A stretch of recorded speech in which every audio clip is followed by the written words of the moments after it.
Selamat sore, Dokter Dani. Sore, sore Dokter Nengki. Terima kasih nih, Dok, mau hadir di channel YouTube saya.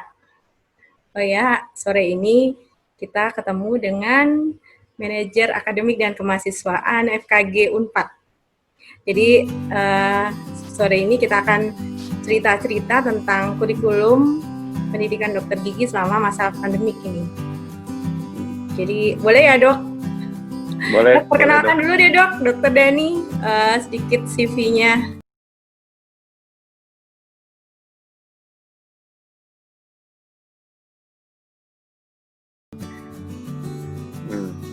Saya nggak usah formal ya, santai aja kan. Santai aja. Panggilannya biasa dikenal namanya Dani aja kok. Saya di staf di Fakultas Kedokteran Gigi Unpad. Sebetulnya departemennya di biologi oral, tapi sempat pernah ngambil pendidikan medical and dental education, makanya belakangan jadi ada di area itu, baik project maupun juga terkait ilmiahnya. Terus apalagi ya, Dok, yang mau ditanyain? Dokter Dani ini juga penyusun kurikulum pendidikan dokter gigi nasional juga ya, Dok? Bersama ya, sama-sama teman-teman, kan ada istilahnya tim kajian ya. Jadi teman-teman yang lulusan medical education, kebetulan ketuanya ada Dokter Indri, terus sama teman-teman yang pokoknya pernah sekolah medu, terus dirangkul kita jadi diwadahi ya. Jadi ada tim kajian itu. Kurang lebih apa yang pernah dipelajari jadi punya lahan untuk praktik ya. Ya itu salah satu proyeknya, menyusun panduan-panduan atau kurikulum. Nah, jadi kita benar-benar akan bertanya pada pakarnya nih. Terus terang kan beberapa mahasiswa juga itu bertanya kepada saya. Ada juga yang orang tua yang mahasiswanya juga di kedokteran gigi itu juga nanya gitu. Terus semasa pandemik ini terus kurikulum kedokteran gigi itu arahnya kemana gitu, Dok? Itu banyak sekali pertanyaan ke sana. Kalau dari sisi Dokter Dani kan juga tadi punya peranan untuk penentuan kurikulum di nasional gitu. Bisa nggak diceritain sedikit arahnya kurikulum untuk pendidikan dokter gigi di selama masa pandemik itu kemana, Dok?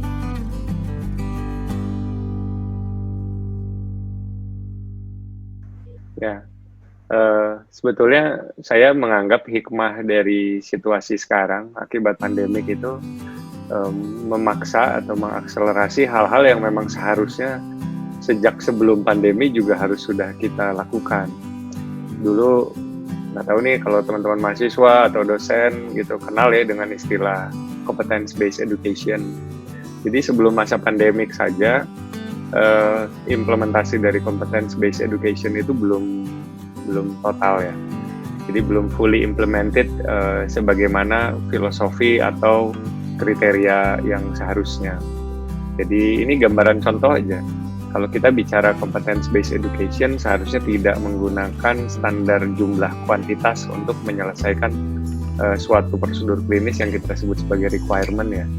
Jadi yang jadi acuan itu ketika mahasiswa sudah pernah mengerjakan dan kompeten, dia sudah masuk di kriteria yang kita sebut minimum competence yang sudah bisa dianggap dia lulus sebetulnya. Nah, tapi situasi pandemi ini sebagai contoh konkret implikasinya, sekarang kan keluar kita ada kebijakan khusus bahwasannya untuk beberapa prosedur klinis yang dimaksud tidak lagi mengejar jumlah tertentu, tapi yang penting kompetensinya yang tercapai. Jadi ini yang menarik adalah sebetulnya arah pendidikan sendiri tidak ada perubahan drastis secara arah dari dulu juga sudah menuju ke sana, tapi pandemik ini ya situasi seperti ini mempercepat atau mengakselerasi. Contohnya lagi yang lain adalah kita terkait patient safety ya. Dulu rasanya juga sebelum ada pandemi patient safety selalu menjadi hal yang prioritas. Namun karena isunya infeksi COVID-19 lebih menakutkan dalam tanda kutip, sehingga mempersiapkan pendidikan, mempersiapkan wahana pendidikan, memastikan peserta didik untuk bisa melakukan atau mampu tata laksana gitu dalam rangka mencegah infeksi atau penularan dari COVID. Akhirnya kan sebetulnya universal safety precaution yang dari dulu diajarin jadi benar-benar diterapkan, bisa diterapkan benar-benar gitu. Iya, yang dulu tuh kita masih ada kecenderungan, ada pengecualian, ada permakluman gitu ya dok. Ya betul. Jadi ada hal-hal yang sebetulnya secara sederhana dulu saya bungkus. Kalau ditanya arahnya kemana nih di pandemi ini, nggak kemana-mana kok, masih sama persis. Tapi yang terjadi adalah kita tuh semua unsur, ada misalnya dosen, mahasiswa, ada program studi, ada asosiasi, itu semua kita bergerak mau tidak mau, suka tidak suka, siap nggak siap harus seperti itu. Kalau nggak kita bisa berhenti. Ya tadi kalau kita nggak siap modifikasi kurikulumnya atau kita nggak siap dari sisi mempersiapkan sarana prasarana misalnya di wahana pendidikan kita, rumah sakit pendidikan, nggak bisa buka kan, berarti kita nggak bisa ada proses sama sekali gitu. Jadi ini benar-benar jadi situasi yang kita ambil hikmahnya, siap nggak siap ya memang kita harus ke arah sana. Jadi ke arah yang memang sejak awal kita sudah harus ke baik sana. Itu di literatur, baik itu di pembicaraan. Kalau di conference ya, misalnya ada conference medical atau dental education terkait profesionalisme, ya kurang lebih sama. Tapi akhirnya bedanya gini, kita dipaksa. Paksa ya. Jadi antara bedanya tenggelam dan menyelam. Ini kita tenggelam dulu. Mudah-mudahan kedepannya menyelam gitu ya dok. Ya betul. Terus dok, berarti kan mahasiswa itu nggak perlu takut ya dok kalau apa yang kita lakukan di kurikulum pendidikan dokter gigi itu nggak tercapai kompetensinya, karena justru kita sebenarnya concern untuk mencapai kompetensi itu meskipun dengan cara atau standarnya yang mungkin agak berubah atau berbeda gitu ya.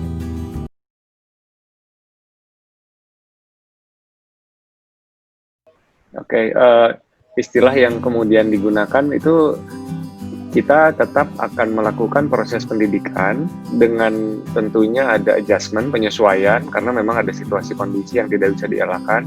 Tapi memang catatannya adalah garis bawahnya tetap harus memenuhi standar minimal kompetensi. Jadi yang berbeda adalah kalau misalnya ternyata semula bisa dilakukan dengan leluasa semuanya di pasien, sekarang kita udah punya nih, ada pemisahan mana yang bisa diselesaikan di pantum, mana yang memang harus di pasien. Tapi ternyata nggak semuanya harus di pantum. Jadi ini juga menjadi sesuatu yang sebetulnya sejak awal harusnya kita melakukan itu gitu. Karena sekarang jadi kemewahan ya untuk kerja bisa semua prosedur di pasien. Nah sekarang udah ada nih pembagiannya, mana yang di pantum, mana yang harus di pasien. Jadi untuk minimal kompetensi sebetulnya tidak ada penurunan seharusnya. Ini memang selalu ada gap ya antara seharusnya dan realita. Tapi ya upaya sampai sejauh ini sih kita masih berupayanya standar minimal kompetensinya tercapai. Meskipun ada perbedaan, ya kalau saya lebih memilih perbedaannya di tingkat kemahiran gitu. Jadi lulusan yang kemarin di situasi normal dengan proses pendidikan yang tidak dengan situasi COVID-19 mungkin bisa jadi lebih mahir mereka. Tapi kalau minimum kompetensinya harusnya sama. Gitu. Dan lagian kalau untuk menambah tadi ya istilahnya kemahiran itu tadi nambah kan nanti setelah pandemi juga bisa dilakukan ya dok. Yang penting itu sehat selamat dulu kan ya dok.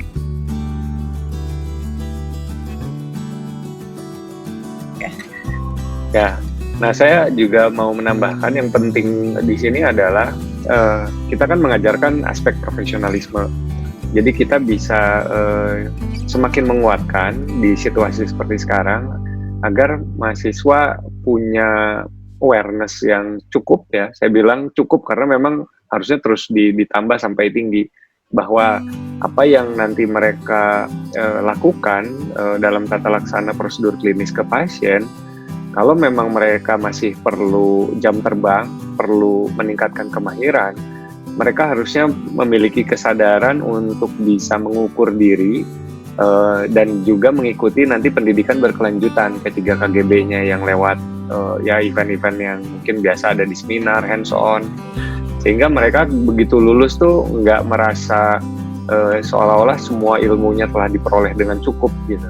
Mudah-mudahan dengan aspek profesionalisme ini, jadi kalau memang ini memang agak ini ya, saya bahasanya kalau mahasiswa tersebut masih perlu meningkatkan kemahiran, ya sebetulnya pada saat praktek kan punya ini ya, punya pilihan apakah merujuk atau bisa dikerjakan sendiri gitu. Tidak ada salahnya kalau kita ternyata memilih merujuk dikarenakan tadi alasan barangkali memang dalam satu prosedur klinis itu perlu kemahirannya ditingkatkan dulu, kan bagus ya, berarti dia tidak kemudian semuanya tidak semua dikerjakan gitu ya. Jadi jangan semua dulu dikerjain, bertahap saja kan. Kita juga bisa ya, namanya juga lulusan yang baru, terus nanti punya pengalaman kerjanya bisa dimulai dengan menjadi asisten di dokter yang lebih senior, sambil kemudian bisa meningkatkan kemahirannya. Saya pikir itu salah satu jalan keluarnya sih. Terus Dok, kalau untuk dosen nih Dok, apa sih yang perlu disiapin dalam proses belajar mengajar yang seperti ini nih, yang banyak online-nya, terus kemudian ya itu tadi skill pun bahkan harus online gitu. Jadi apa yang perlu disiapkan oleh ya baik dosen ya baik mahasiswanya itu apa Dok?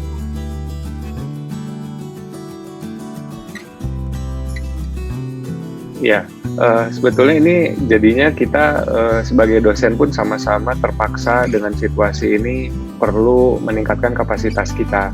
Jadi kalau kita nyaman sebelumnya memberikan materi di tatap muka, baik itu di kelas maupun di klinik, sekarang mau tidak mau, suka tidak suka, siap tidak siap, kita harus menyampaikan secara virtual.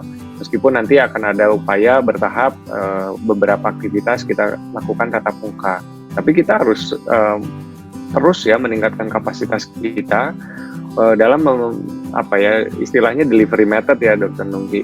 Jadi ketika kita menghantarkan substansi yang kita kuasai, kita harus selalu mencari, menyiapkan, melakukan yang terbaik, sekaligus juga nanti selalu diiringi evaluasinya, supaya nanti akhirnya kita bisa memberikan yang terbaik ya, baik dari sisi delivery maupun dari sisi substansi. Dan saya pikir sejak awal WFH, webinar nih terkait hal ini tuh banyak banget gitu, rata-rata gratis malah gitu kan. Jadi kalau ada masih alasan resource terbatas, sepertinya ini juga masih perlu, kan ini problem klasik ya, ketika kita tidak mau meningkatkan kapasitas dikarenakan alasan misalnya keterbatasan resource atau keterbatasan waktu, biaya. Nah sekarang udah di rumah, pakai akses internet, banyak konten yang tersedia di mana-mana gitu secara virtual, jadi udah sama sekali nggak ada alasan untuk tinggal niat ya kapasitas. Karena secara substansi kan ini udah menjadi penguasaan sehari-hari ya. Jadi nanti kita bisa sambil meningkatkan untuk metode delivery-nya, tapi di sisi lain Dr. Nungki ini ada yang menarik. Mungkin beberapa dosen udah mulai ada yang upload video gitu. Terus bahan ajar kan yang semula mungkin terkunci di dalam ruangan tertutup di kelas itu gitu ya. Sekarang siap tidak siap mereka harus siap juga dilihat oleh orang lain gitu. Kan bisa saja di-share kan konten-konten tersebut. Akhirnya kita mulai yang dulu tuh mungkin masih agak cuek soal hak cipta gitu ya. Sekarang tuh contoh aja, kalau kita bikin video ada lagunya, terus itu kalau diupload di YouTube bisa kena pelanggaran hak cipta kalau ternyata lagunya tidak memilih lagu yang memang kan ada yang Creative Commons bisa digunakan tanpa harus izin gitu ya. Nah, tapi ternyata bahan-bahan ajar yang mungkin kita biasa pakai PowerPoint, download dari mana, itu hati-hati juga gitu. Kita sekarang kan menjadi lebih terbuka ya. Jadi kita perlu menyiapkan diri juga secara tidak langsung. Kita nih sebagai dosen, selain tadi delivery method yang kita tingkatkan, mau tidak mau kita juga harus meningkatkan kapasitas dari sisi substansi, karena bisa saja ini nanti dilihat oleh banyak pihak, banyak orang. Jadi ya mau tidak mau kita harus pastikan yang terbaik gitu.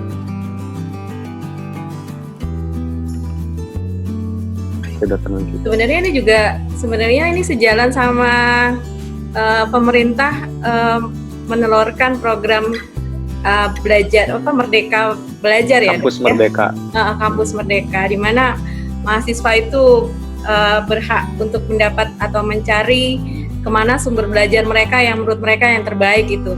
Terus kan dengan adanya konten-konten YouTube yang bisa diakses mereka kan bisa membaca gitu kemampuan seseorang. Oh, ini ternyata ahli di sini gitu. Dengan semakin terbuka ini mungkin ya memang sejalan dengan Merdeka Belajar yang dicanangkan oleh pemerintah ya, Dok.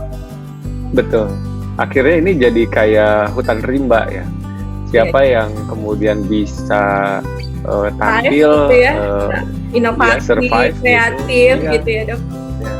Makanya ini kita disebutnya disrupsi yang diakselerasi. Kemarin mungkin masih tidak terlalu terasa gitu, tapi sekarang seperti webinar saja. Misalnya setiap institusi atau setiap fakultas bikin webinar.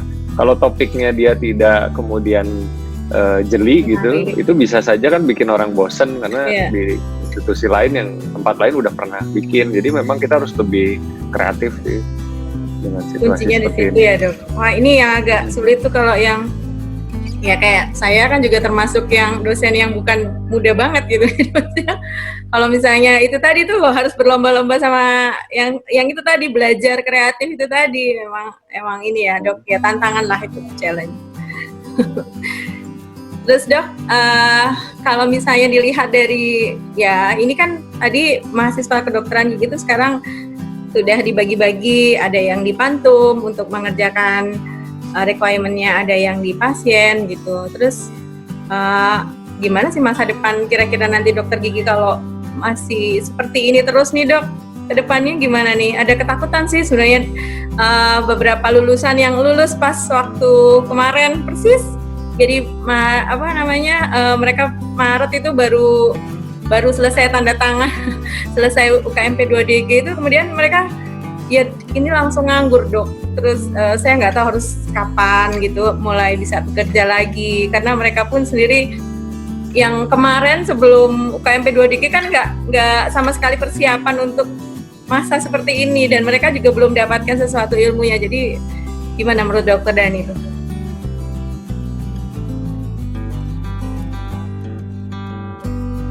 Ya.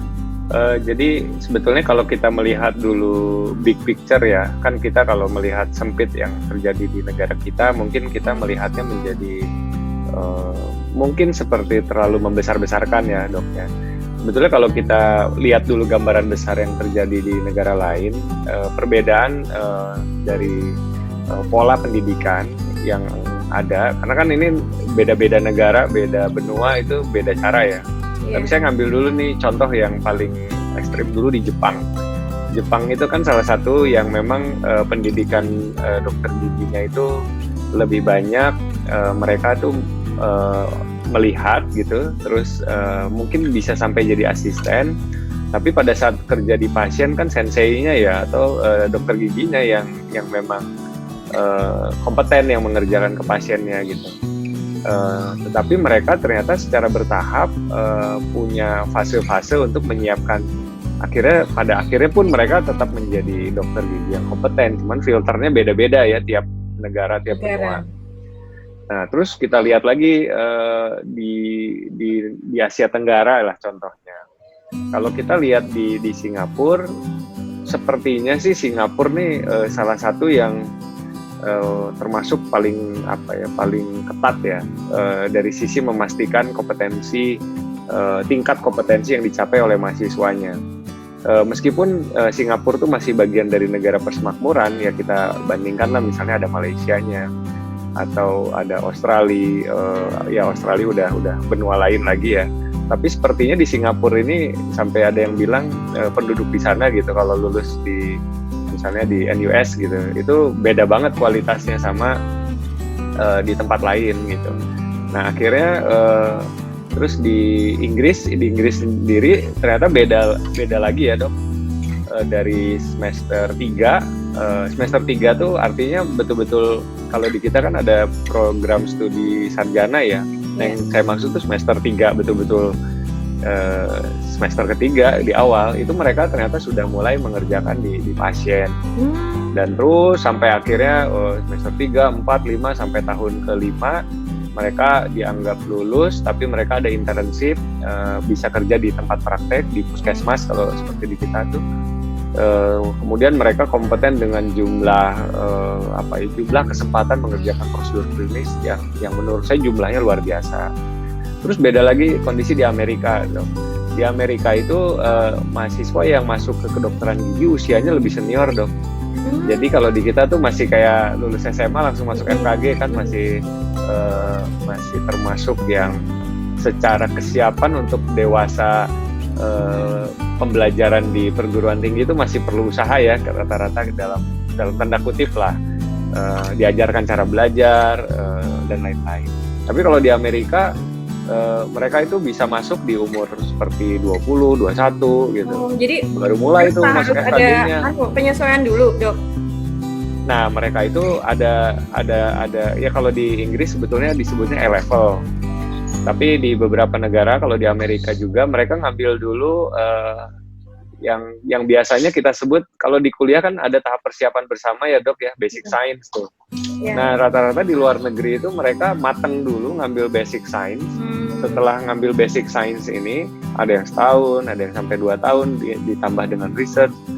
Mereka itu kemudian ketika masuk ke jurusan yang misalnya ke kedokteran gigi itu usianya tuh udah lebih senior, tapi dari sisi kedewasaan belajarnya udah lebih matang. Jadi begitu dosennya memberikan substansi, keinginan belajarnya lebih kuat, katakanlah gini dok, dikasih sedikit gitu ya, dikasih sumber bacaan, itu mereka lebih lahap ya mempelajarinya gitu. Tapi kalau di sisi lain, kalau memang mahasiswanya belum terlalu dewasa, belum terlalu siap, masih disuapin, nah itu tuh yang perlu waktu lebih lama. Nah sekarang kita balik lagi nih ke situasi pandemi, kekhawatiran gimana nih mahasiswa kita. Saya punya keyakinan dok, sebetulnya dengan situasi pandemi sekalipun, dengan catatan tadi, catatannya adalah mahasiswa kita harus mau berubah.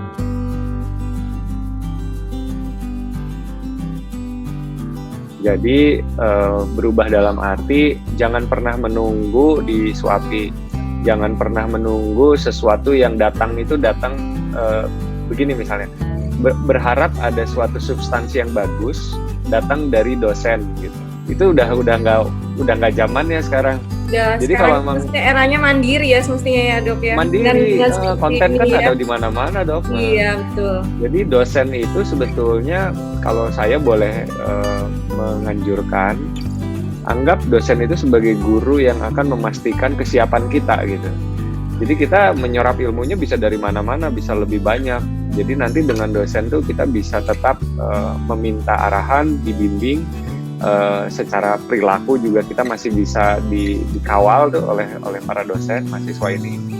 Tapi dari sisi menyerap sumber belajar, seharusnya nih mahasiswa sudah mulai berubah. Jadi gini, jangan hanya menunggu PowerPoint dari dosen yang ada di mata kuliah itu. Jangan hanya membaca buku yang disarankan dalam perkuliahan.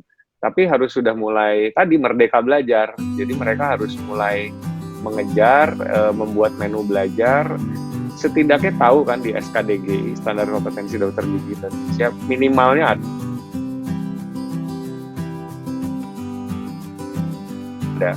Nah, dilihat, dicek gitu. Ini kira-kira saya minimalnya udah nyampe belum ya?